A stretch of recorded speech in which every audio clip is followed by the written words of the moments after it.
आपन को लगुच कि तरकारीटा देखला परे मु एटा 10 रु 15 मिनिट भितर रेडी करथिबी नाइ ना आपण माने जदि तरकारी को किचन रे ठिया कि घंटा घंटा धरिकी रोसई करछथि ताले मो रेसिपी देखला परे आपण रिग्रेट फील करिवे काहे कि मु किचन रे एते समय ठिया काम करथली।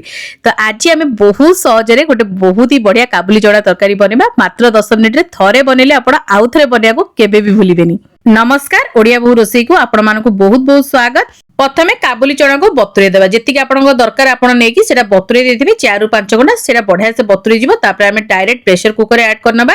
एठी मु आलू ऐड करछि, आलू जदि खाउ नथिबे स्किप कर परिबे। तापर एठी मु पियाज ऐड करछि, अदा रसुन कंचा लंकार छेचा ऐड करछि, तापर गोटे बड़ साइज रो टमाटर को ऐड कर नेछि, तापर हळदी गुंड, तापर काश्मीरी लंका गुंड, अल्प टिके जीरा गुंड, तापर धनिया गुंड, आउ जदि आपन चिकन मसला खाउ चाहथिबे चिकन मसला देई परिबे, नले छोले मसला देई परिबे, नले मटन मसला देई परिबे।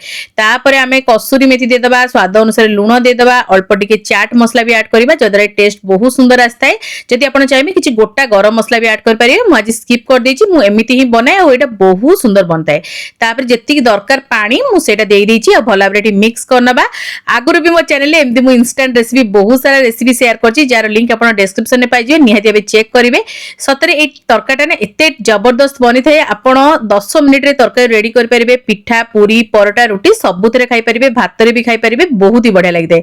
हां गोटे स्पून सोरिष तेल देबा को जम्मा भी भूलिबेनी, नहले आपण जे कोनोसी तेल खाउतबे सेटा देई परिबे।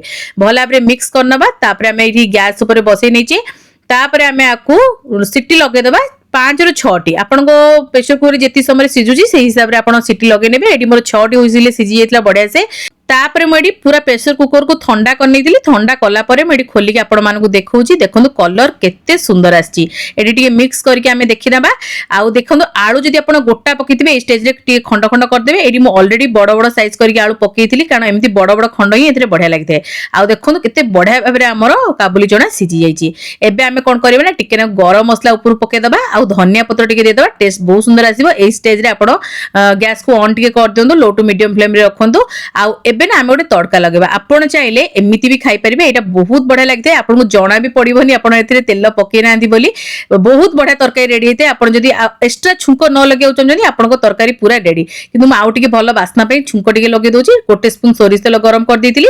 तापर एटी मु टिके नागु जीरा दे देछि, तापर टिके हेंगु दे देबा। आउ टिके भलो कलर आ बासना आसे पे एटी मु गोटे स्पून खंडे काश्मीरी रेड चिली ऐड करछि। एटा राग होबनी, बस कलर पई मु एटी ऐड करछि। भला बरे मिक्स करबा, ऊपर ढाली नबा। आ गोटे मिनिट पई हम एटा को घोडे देबा जदर कि बास्ताना हमर बढ़िया से रहि जिवो। गोटे मिनिट पर एटी देखंतु कवर काट देथिले आ केते सुंदर हमर एटी तरकारी रेडी हेछि। एटा आपन को सत्त कोछि 10 रु 15 मिनिट ही लागिवो। आपण को सबु थिरे एन्जॉय कर परिबे। बहुत ही टेस्टी बनि थाए आ हेल्दी भी हेइताए। एथिरे हमें बेसी तेल यूज करने, मात्र 2 स्पून तेल रे हमर ए तरकारी रेडी हेइताए। देखंतु टेक्सचर कलर केते सुंदर आछि। केमति लागिला छोट रेसिपीटी निहाती कमेंट सेक्शन में जणेबे। भल लागथिले लाइक करिवे, शेयर करिवे, चैनल ले नथिले सब्सक्राइब करिया को जमाई भूलिबेनी। साइड रे था बेल आइकन को प्रेस करिवे। ता द्वारा आपण माने मोर एमती भलो भलो रेसिपी गुड का आगु देखि परिबे। जदि फेसबुक पेज रे देखुचंदी नुवा करी पेज को फॉलो करिवे, लाइक शेयर देबे, कमेंट माध्यम रे आपन को मतामत को शेयर करिवे। जदि एजे मोर इंस्टाग्राम पेज को फॉलो करनांदी निहाती आबे फॉलो करनियंतु। सेठी मध्यम आपण मानो पे बहुत ही बढ़िया बढ़िया जिंस पोस्ट करते। जदि किछि नुवा रेसिपी देखिया को चाहउछंदी कमेंट सेक्शन में लिखिया को भूलिबेनी। मु निश्चित आनिया को चेष्टा करिवि। आगो को ओडिया बहु एमती बहुत सारा बढ़िया बढ़िया रेसिपी सब नेके आसीबो। तो आज पई एति की जय श्री जगन्नाथ।